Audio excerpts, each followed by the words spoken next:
नमस्कार मु दुशासन पृष्टि आज आम पंचायत केते विकसित आ गोटे अध्याय को नहीं आसी आपण मानू जे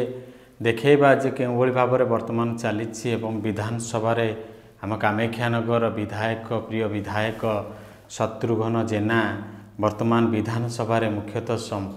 समस्या कौन उठे आपण मैंने भी जानिबा दरकार एवं आपण मैंने भी सचेतन होगा दरकार कारण भुवन जो भुवन ताकू ए जगह को पठेइतिला एवं कामाख्यानगर निर्वाचन मंडल रे दीर्घ अनेक भोट जेतेबेले भुवन ब्लॉक देइतिला एवं भुवन ब्लॉक रो जनसाधारण मानकू जो प्रतिश्रुति दि जाइतिला ताकू केउ भली भाव रे एठी भूली जाइछंती कामाख्यानगर विधायक ए कथा आमे कहूना ए कथा आपण माने देखंतु जे विधानसभा रे कथा उठेइले सेही कामाख्यानगर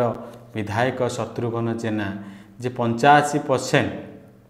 ये तांको पार्टी रे कहते 85% कामड़ी कामाख्यानगर एनएसी रे जहाँकि जंगल जगार घर कर पाठ पढ़ापी समस्या रोची एवं पाठ पढ़ी पारना निजे भी ये कथा कहते किंतु उत्तर को देइछंती जहाँ आपण माने देखंतु जे सेही मंत्री तांकर मंत्री केउ भली भाव उत्तर देइछंती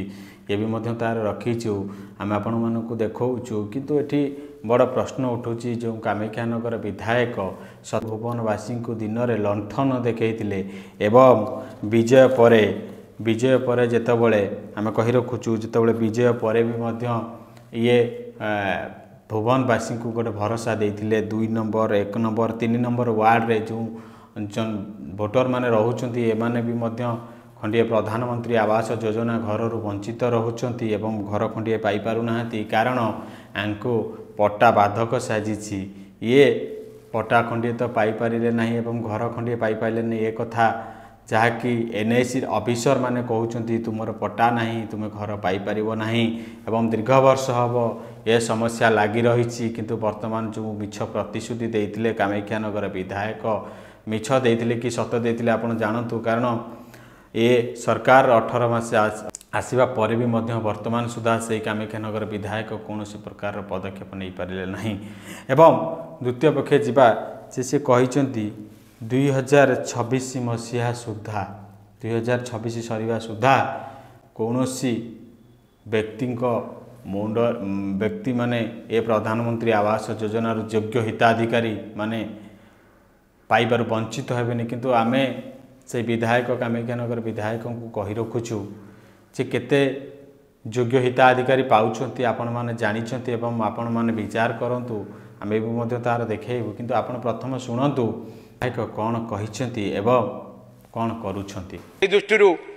समस्त विश्वास रखिया दरकार ए सरकार निश्चित भाव में उचित लोक को गृह मिलिबो जदि विगत दिन रे मु तो कहीं भाबुछि जदि सठिक लोक को गृह दिहाइता बोध हुए गोटे वर्ष पूर्वर ओडिशा राज्य रे समस्त घर पाई जाते गोटे कथा कहबी प्रधानमंत्री आवास योजना जो मैंने वंचित होते मो पूर्वर वक्तव्य जन बंधु करिसेंती अंत्योदय योजना जो घर हम जो मैंने से बाद पड़ जाते ए सरकार मु बहुत बहुत धन्यवाद देवी से माने निश्चिंत एथरे उपकृत हेबे दिन धरी सेटलमेंट बसी नथिबा जोगु कामाख्यानगर सहर 85 भाग जंगल मेला 2 रे अंतर्भुक्त जद्वारा कि पट्टा पाऊना विशेष भाव जो पिला माने पाठ पढ़ुछन से सर्टिफिकेट पाऊना तेणु मु आपनको माध्यम रे अनुरोध करूछि कि तुरंत पदक्षेप नबाकु मु तो कहूछि दीर्घ दिन धरी पंचायत राज विभाग जहाँ जहाँ होतला ताहा ठीक एबे भी सेटा करबा को समान सुजोग दियंतु सहयोग करंतु किछि परिवर्तन ही नहीं कहीं कहार किछि बिल बंद करू नाहती एक केवल मानसिकता रे परिवर्तन आवश्यकता अछि शुणुथिले जहाँ कि केउ भली भाव रे कहिसंती जे पंचायत राज्य जो पंचायत उन्नतिकरण पई जो योजना सब थिला ये सब योजना चलिबो ताकू केही विरोध करना किंतु विधायक मन रखिबा दरकार जे केउ भली भाव रे पंचायत कार्य चलीछि एवं आम आपन को देखु जितेबाला आपणकर विधानसभा ये भली दाबी आपन रखी एवं जो पानी कथा कहवा आपन जो कथा कहले जे पानी रो समस्या रही तेबे तार उत्तर रखंतु कारण भुवन एनएसी को कहीं अवहेलित कले भुवन एनएसी कथा को कहीं भूली गले ए भुवन एनएसी जे खाली जंगल जगह को लेकिन समस्या रे गति करूना एठी जो स्वास्थ्य केन्द्रटी रही ये भी मध्य अवहेलित रही आपको भी मध्य प्रतिश्रुति देइथिले जे विगत सरकार जो कथा पारिलेनी आम आसिले शासन को पारिबु आपणकर तो आसवे 18 मास से हो गलानी आपण केते दृष्टि देइचंती केतोटी डाक्टर आनिचंती यार उत्तर रखि परिबे विधानसभा मध्य ना। तृतीय प्रश्न जिबा जे अनेक विकासमय काम को प्रथम बंद कर रखिचंती ये होची नंबर 3 जे कामाख्यानगर विधायक अनेक विकास काम को विरोध करुचंती ये वास्तव रे आपण विधानसभा रे रखंतु जे जो गुड़ी कथा कहले जे आमे कोनोसी बिल चापा जाय नाही एवं कोनोसी बिल को चापा जाउ नाही एवं कोनोसी अधूरा काम को रखा जाउ नाही आपण तेबे आमे भुवनर अनेक आकु आमे नबु जे कामाख्यानगर रो